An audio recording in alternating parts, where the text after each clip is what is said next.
여러분 혹시 렘브란트라는 화가에 대해서 들어본 적이 있으십니까? 그의 풀네임은 렘브란트 반 레인으로 루벤스라는 화가와 함께 바로크 시대를 이끌었던 유명한 두 화가 중에 한 명입니다. 이 시기는 우리가 잘 알고 있는 구교였던 카톨릭과 신교였던 기독교 간의 갈등이 극에 달한 시기였습니다. 루벤스라는 화가가 가톨릭 신자였다면 렘브란트는 프로테스탄트, 즉 독실한 기독교 신자였지요. 이렇게 렘브란트 그는 네덜란드에서 가장 유명한 화가였고 또한 부유한 화가였습니다. 하지만 루벤스가 늘 승승장구하며 죽을 때까지 부와 명예 속에서 살았던 것과는 달리 이 렘브란트 그의 인생의 후반기에는 자신의 모든 부를 잃어버리고 가난의 고통으로 인하여 오늘 당장 먹을 빵을 사야 하는 일에서 자유롭지 못했던 가난하고 불쌍한 삶을 살아야만 했습니다. 우리가 렘브란트 하면 함께 떠올리게 되는 별명이 하나 있는데요. 그 별명은 바로 빛의 화가입니다. 뭐라고요? 빛의 화가. 이 별명이야말로 렘브란트가 그린 그림과 또한 렘브란트의 삶을 가장 잘 나타내주는 그런 단어이겠습니다. 렘브란트에게 빛의 화가라는 별명이 붙은 이유는 첫째, 그가 그림을 그릴 때 이 빛을 처리하는 방식 때문이었는데요.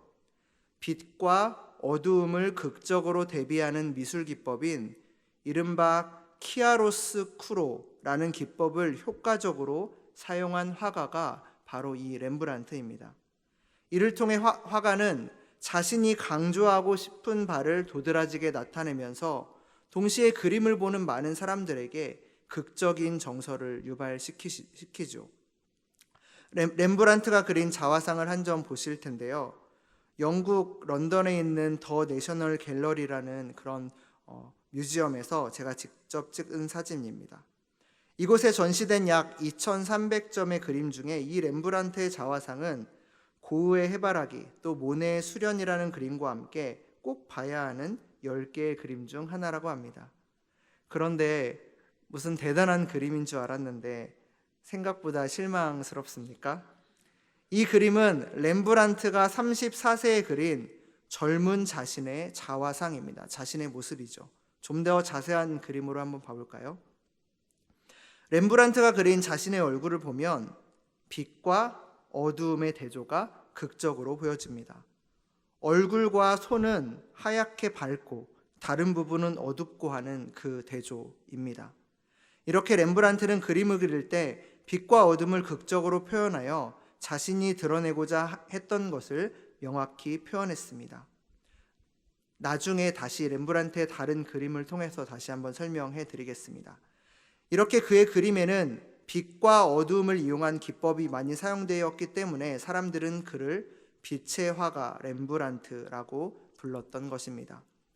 제가 오늘 말씀에 앞서 이 렘브란트의 이야기를 꺼낸 이유는 렘브란트의 삶과 오늘 누가복음 15장 말씀에 우리가 흔히 탕자라고 부르는 이 둘째 아들의 삶이 너무나도 닮아 있기 때문입니다. 그럼 렘브란트의 이야기를 조금 더 해볼까요? 렘브란트를 빛의 화가라고 이야기한 또 다른 이유는 그의 그림에서 뿐만이 아니라 그의 삶 때문입니다. 그의 삶 가운데서도 빛과 어두움의 부분이 명확히 드러나기 때문입니다. 시작할 때도 말했듯이 렘브란트는 네덜란드의 아주 부유한 집안에서 태어났습니다. 그리고 렘브란트는 그의 천부적인 재능과 또한 이 가족의 물질적인 지원을 힘입어 젊은 나이에 네덜란드에서 가장 유명한 화가가 되었지요. 그리고 그가 꿈꾸고 동경하던 돈 많은 명문가의 여자와 결혼합니다.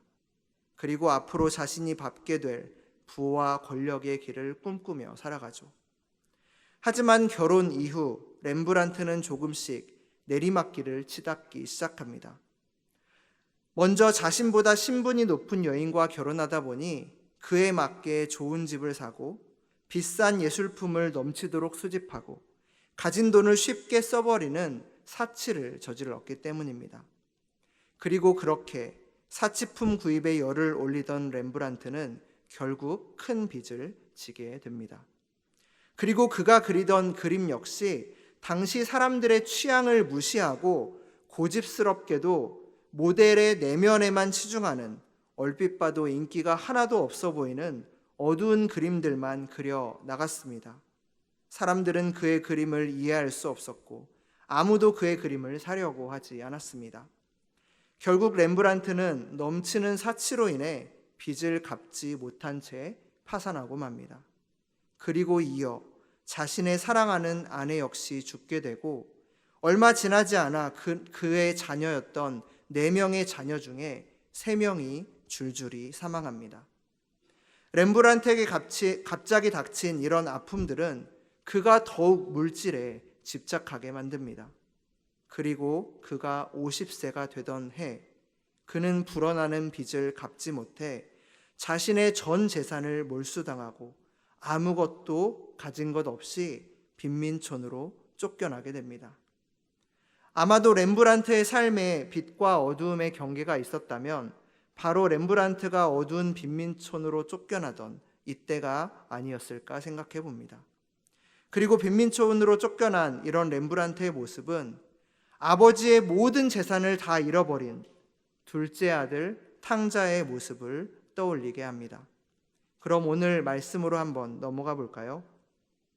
오늘 우리가 읽은 이야기는 흔히 탕자의 비유라고 우리에게 널리 알려져 있는 그런 이야기의 후반부입니다.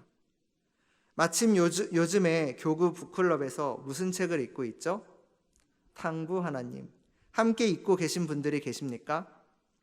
오늘 말씀은 이 탕부 하나님이라는 책에서 말하고자 하는 내용과 그 맥을 같이 하고 있습니다. 우리는 누가복음 15장의 이야기를 읽을 때에 아버지의 재산을 모두 가지고 집을 나갔다가 다시 돌아온 둘째 아들, 즉 탕자에만 집중합니다. 그런데 예로부터 이 본문들을 읽어올 때 우리는 하나님 아버지께서는 회개하고 돌아오는 이들을 크신 사랑으로 전적으로 받아준다는 데에만 초점을 맞추어 왔습니다.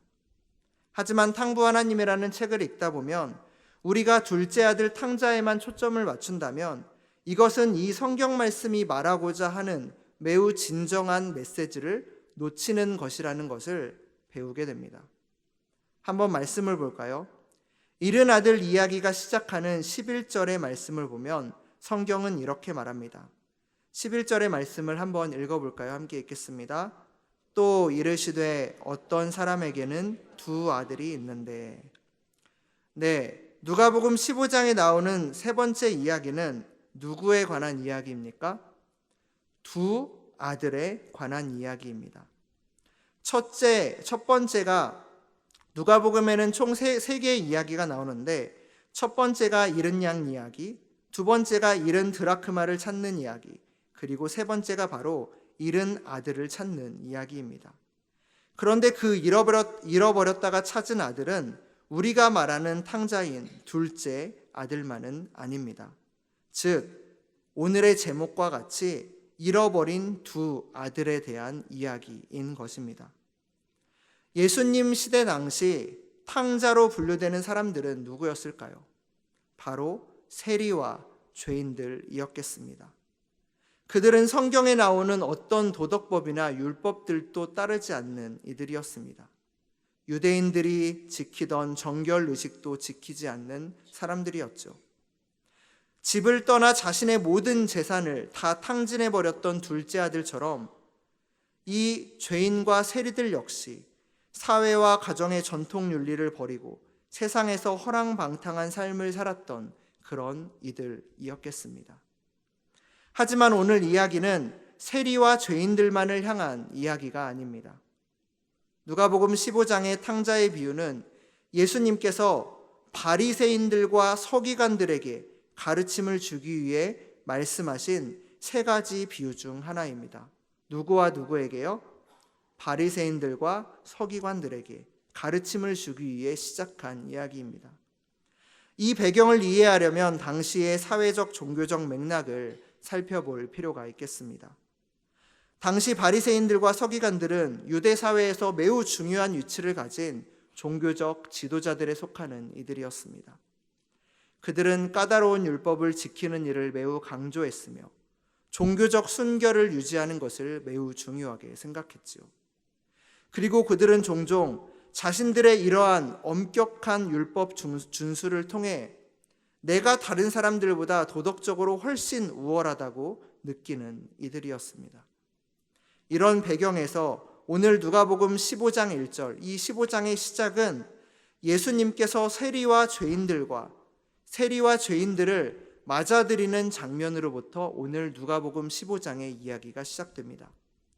누가복음 15장 1절과 2절의 말씀에 보니 바리새인과 서기관들이 수군거리며 이렇게 말합니다. 한번 같이 읽어볼까요? 읽겠습니다. 모든 세리와 죄인들이 말씀을 들으러 가까이 나아오니 바리새인과 서기관들이 수군거려 이르되 이 사람이 죄인을 영접하고 음식을 같이 말씀을 듣기 위해 예수님께 가까이 몰려드는 이들을 보며 바리새인들과 서기관들은 투덜거리며 이렇게 말하는 것입니다. 아니, 이 사람은 죄인을 맞아들이고 죄인들과 함께 음식을 먹는구나 라고 손가락질합니다. 죄인은 당시 죄인은 말할 것도 없거니와 세리라는 직업을 가진 이들 역시 유대인들이 아주 싫어하던 자들이었습니다. 그 이유는 바로 세리라는 사람들은 잘 알다시피 로마의 식민지에서 이 유대 사람들에게 과도한 세금을 거두어 들인 후에 일부는 자신이 착복하고 나머지를 로마 정부에 바치는 이들이었기 때문에 유대인들은 이런 세리의 치를 떨었으며 이 세리를 창기와 같이 취급하였다라고 이야기합니다. 또한 바리새인들과 서기관들은 자기들에게만 허용된 줄 알고 있었던 이 하나님의 은혜가 세리와 죄인에게까지 적용되는 것을 매우 못마땅하게 생각했던 이들입니다. 그들의 생각으로는 예수님께서 그런 창기와 같은 세리와 그리고 죄인과 함께 음식을 나누시는 것은 아주 욕된 일이었고 예수님의 위엄을 손상시키는 일이라고 생각했던 것입니다. 하나님의 위엄을 손상시키는 일이라고 여겼지요. 그리고 이런 배타적이고 매우 판단적인 태도를 보이는 이 바리새인들과 서기관들에게 예수님은 탕자의 비유를 포함한 3가지 비유 이야기를 말씀하고 계시는 것입니다. 즉 오늘 이야기는 우리가 그동안 집중해왔던 제멋대로 사는 집 떠난 탕자의 이야기이기 이전에 바로 2번째 부류인 바리새인들과 서기관들을 위한 가르침이라고 말하는 것이 더 적확한 이야기이겠습니다. 예수님께서 너희는 잘못됐다라고 이 잘못을 타이르는 대상은 바로 눈멀고 편협하여 스스로 의로운 줄 알고 있으며 그로 인해 자신의 영혼만이 아니라 주변 사람의 삶까지도 파멸의 구덩이로 빠뜨렸던 당시 바리새인들과 서기관들을 향한 말씀이었던 것입니다. 그런데 이 바리새인들과 서기관의 모습을 가만히 보고 있노라면 우리는 누가복음 15장의 이야기에서 어떤 한 인물을 떠올리게 됩니다. 누구일까요? 바리새인과 서기관과 닮아 있는 한 인물, 누구일까요? 네, 그림을 통해 보시도록 하겠습니다. 네, 렘브란트가 죽기 전에 그린 렘브란트의 그림 중에 가장 수작으로 평가받는 그림입니다. 바로 돌아온 탕자라는 그림인데요. 어두운 배경 속에 역시 밝은 부분과 어두운 부분이 아주 대조가 되어 있습니다. 어두운 배경 속에 부둥켜 안은 탕자와 아버지에게는 밝은 빛이 쏟아지고 있고 또 다른 주인공인 큰아들은 그 빛에 들어오지 못한 채 어둠 가운데 서서 아주 차가운 시선으로 자신의 동생을 지켜보고 있습니다. 큰 아들의 얼굴에는 재회의 기쁨은 전혀 없이 아버지에 대한 섭섭함만 굽게 담은 입술에서 풍겨나오고 있으며 지팡이를 쥔 경직된 자세는 그의 다친 마음을 드러내줍니다. 아버지의 모습을 보면 보혈을 상징하는 붉은 망토가 아들을 감싼 팔을 따라 부드럽게 떨어지고 있는데, 작은 아들을 넘어 큰 아들의 원망까지도 용서하는 아버지의 넓은 마음을 나타내주고 있습니다. 이 아버지의 품에 안긴 탕자의 허름한 옷차림과 매무새는 아버지나 형의 화려한 모습과는 눈에 띄게 대조적입니다. 그런데 여러분, 여기서 우리가 눈여겨보아야 할 사실이 있습니다. 자세히 보면 뭔가 이상한 그림이 있죠. 본래 탕자의 비유에서 이 큰아들이 나중에 등장하는 시기는 언제 등장을 하죠? 잔치 중, 맞습니다. 아버지가 둘째 아들을 위한 연회를 베푸는 중간에 등장합니다. 연회를 베푸는 중이라면 작은 아들의 모습은 이미 어떠해야 될까요? 좋은 옷, 깨끗한 옷을 입고 있어야 하겠습니다. 하지만 렘브란트 화가는 이 작품 속의 탕자를 아버지가 제일 좋은 옷을 입히고 행복해하는 모습으로 그린 것이 아니라 처음으로 아버지께 돌아와 자신의 죄를 고백하던 그 장면에 가장 초라한 모습으로 이 아들의 모습을 그립니다. 그 이유는 바로 이런 초라한 탕자의 모습이 자기의 가진 모든 부를 빼앗기고 빈민촌으로 쫓겨났던 자신의 모습을 투영한 것이었기 때문입니다.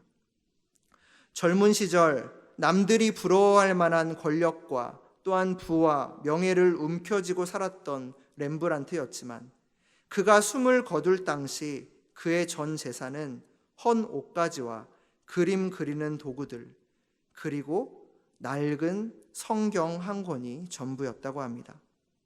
하지만 렘브란트의 마지막은 초라하지 않았습니다.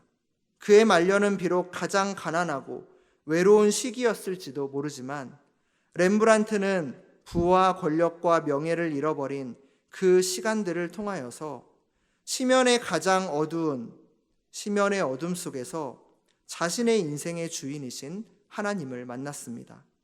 아까 성경 한 권을 이야기했는데요. 바로 탕자가 자신의 모든 재산을 잃어버린 채 다시 돌아와 아버지를 만났던 것처럼 이 렘브란트는 자신의 가장 어려운 이 시간에 인생의 주인이신 하나님을 만났지요. 그는 가장 가난했던 인생의 마지막의 시간에 하나님을 만나 성서와 관련된 주제로 여러 위대한 작품들을 남기게 됩니다. 어두운 자신의 인생에 빛으로 오신 하나님을 그림으로 표현하기 시작한 것이지요.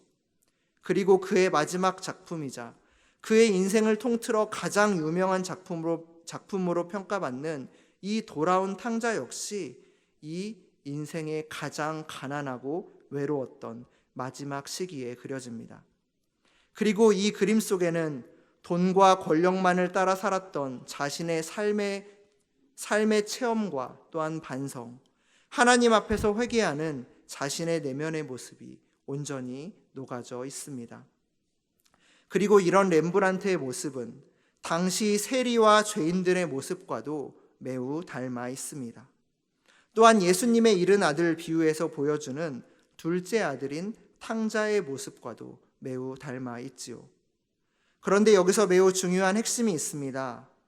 예수님의 이 비유에서 세리와 창녀, 그리고 당시에 소외된 채 살았던 이들은 예수님 앞에 엎드려 결국 회개하며 예수님 앞에 나아갔지만, 자신들이 자라면서 배운 전통 윤리를 자랑하며 성경을 공부하고 또한 순종하며 충실히 예배하고 꾸준히 기도한다고 말하며 스스로를 매우 의로운 채 했던 이 바리새인들과 서기관은 예수님 앞으로 나아가지 못합니다.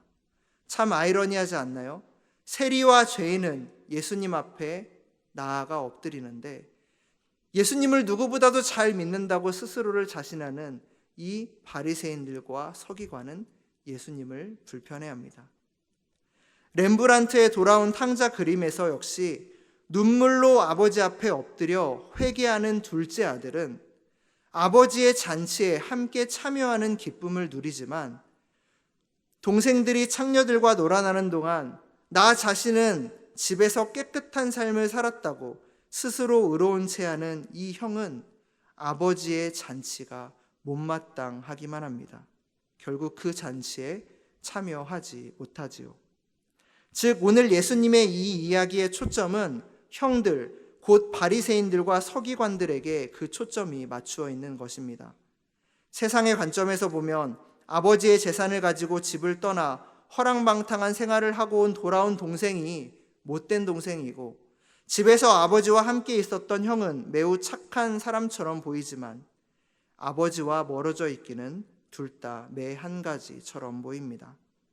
즉 오늘 예수님의 비유 속에 잃어버린 아들은 둘째 아들 하나가 아닌 둘째와 첫째, 이렇게 두 명의 아들인 것이지요. 29절의 말씀을 한번 읽어보기 원합니다. 29절 말씀입니다. 함께 읽겠습니다. 아버지께서 대답하여 이르되 내가 여러 해 아버지를 섬겨 명이 어김이 없거늘 내게는 염소 새끼라도 주어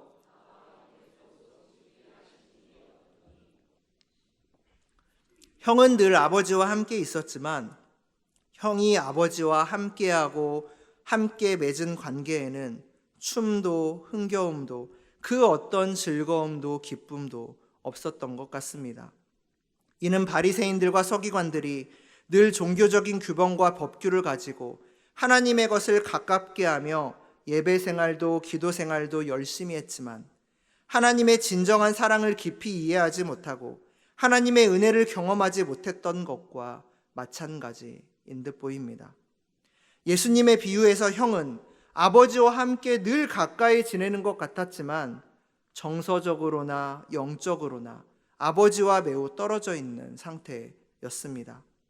바리새인들과 서기관들 역시 외형적인 순종을 보이는 것처럼 보였지만 실제로는 하나님의 품 안에서 그 어떤 충만함도 기쁨도 없이 불만족함 속에서 살아갔던 것이지요.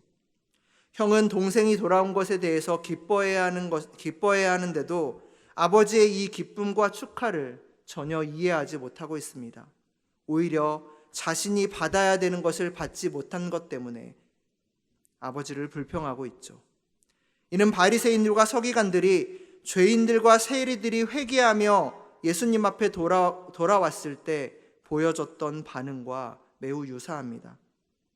하나님의 은혜가 자신들을 넘어 이렇게 죄 많은 이들에게까지 확장될 수 있다는 이 개념을 그들은 도저히 이해할 수 없었던 것입니다. 하나님의 은혜는 자신들처럼 고고하고 열심인 사람들만 받을 수 있는 것이라고 생각했기 때문입니다. 즉 형은 동생보다 자신이 더 착한 삶을 살아왔다는 것을 강조했고 동생보다 더 나은 위치에 있음을 강조했던 것입니다. 다른 사람들을 손가락질하며 경멸하며 말이죠. 얼마 전 북클럽 시간에 책을 읽고 한 명씩 돌아가며 나누는 시간에 한 분이 이런 이야기를 나누어 주셨습니다. 탕자의 이야기, 성경을 읽으면서 그동안 나는 탕자처럼 아버지를 멀리 떠나 방탕한 생활을 하지 않았다고 스스로를 위로했습니다.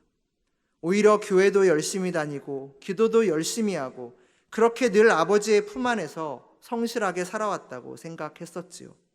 하지만 책을 읽고 깨닫고 보니 내 모습이 늘 아버지와 함께 있으면서도 삶의 기쁨과 만족이 없었던 이 큰 형의 모습, 나보다 못한 이들을 정죄하며 손가락질하던 그의 형의 모습과 매우 닮아 있다는 생각이 들어 하나님 앞에 회개하게 되었습니다. 라는 말을 하였습니다. 여러분, 말씀을 마치려고 합니다. 오늘 우리는 잃어버린 두 아들 이야기를 통해 두 형제의 다른 삶의 방식을 보았습니다. 특히 형은 겉으로 볼 때에는 충성스럽게 자기의 의무를 다하며 아버지와 늘 함께 있는 것처럼 보였지만 그의 삶에 기쁨이나 만족은 없었습니다. 외형적인 순종, 아버지와의 의무를 다하며 살았지만 아버지와의 관계에서 그 어떤 충만한 사랑과 연결감도 느끼지 못했던 것입니다. 여러분, 이 시간 형의 이런 무미건조한 이런 모습이 나의 모습과 닮아 있는 건 아닌지 우리의 모습을 돌아보셨으면 좋겠습니다. 완고한 형의 모습처럼, 그리고 바리새인들과 서기관의 모습처럼 예배와 찬양, 말씀과 기도 등의 외적인 종교 활동을 열심히 하고 있다는 이 우월감에 빠져 조금씩 우리의 내면이 메말라 가고 있는 것도 모른 채 그렇게 살고 있는 건 아닌지 우리 자신의 모습을 솔직하게 돌아보시기를 바랍니다. 혹은 신앙의 어떤 형식에만 갇혀 하나님과의 깊은 교제를 놓친 채 살아가고 있지는 않습니까? 외적인 순종만을 강조하다 하나님의 넘치는 사랑과 은혜를 이해하지 못하고 무미건조하게 살고 있지는 않습니까? 우리가 하나님의 법을 따르고 종교적인 모범을 보이는 것도 중요하지만 그것이 진정한 하나님과의 관계로, 그리고 하나님과의 사랑의 관계로 이어지지 않는다면 우리는 근본적인 것을 잃어버린 메마른 사람이 될지도 모릅니다. 이 중요한 사실을 잊지 마시고 이번 한 주간도 하나님과의 사랑 넘치는 깊은 교제를 기대하며 새로운 삶을 살길 원한다고 다시금 결단하는 시간 되시기를 기도합니다. 내면 깊은 곳에서 쏟아져 나오는 하나님과의 깊은 관계를 통해 하나님과 교제하는 참된 기쁨과 즐거움을 발견하시고 하나님 품 안에서 온전히 새로워지는 경험을 하시는 이 자리에 모두가 되시기를 기도합니다. 우리의 삶에서도 렘브란트가 발견했던 그 빛 대신 하나님의 은혜를 깊이 체험하고 그 은혜를 많은 이들과 나누며 살아갈 수 있는 간증거리가 넘쳐나는 동신의 모든 교우들이 되시기를 기도합니다. 기도하시겠습니다.